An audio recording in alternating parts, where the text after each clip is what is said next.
حضرت علی علیہ السلام نے ارشاد فرمایا، ایمان ایک ایسے درخت کا نام ہے جس کی جڑیں یقین، شاخیں تقوی، پھول حیا اور پھل سخاوت ہیں۔ جب تمہیں اپنے نفس کی اصلاح منظور ہو تو میانہ روی اختیار کرو۔ جو سلامتی کا طلبگار ہے بلا شبہ وہ میانہ روی اختیار کرتا ہے۔ مومن کا تقوی اس کے قلب میں اور اس کی ظاہری توجہ زبان پر ہوتی ہے۔ کامیابی کو دماغ میں اور ناکامی کو دل میں جگہ نہ دیں، کیونکہ کامیابی دماغ میں تکبر اور ناکامی دل میں مایوسی پیدا کرتی ہے۔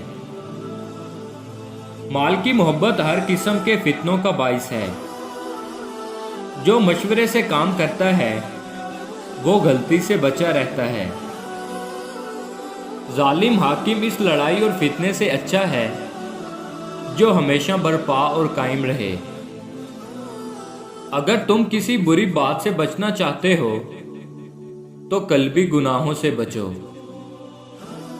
ظالم اور جابر کو اس کے گناہ ہلاک کر دیتے ہیں۔ جو شخص آخرت کی ہرس رکھتا ہے وہ دنیا اور آخرت میں کامیاب ہو جاتا ہے۔